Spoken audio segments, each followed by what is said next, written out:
से इसमें खाना खाएगा? हाँ। दूर से बनाएगा तब ना रही।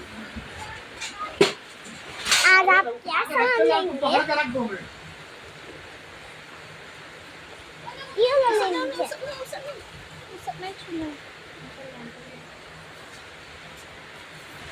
और बारिश हो रहा है और यहाँ पर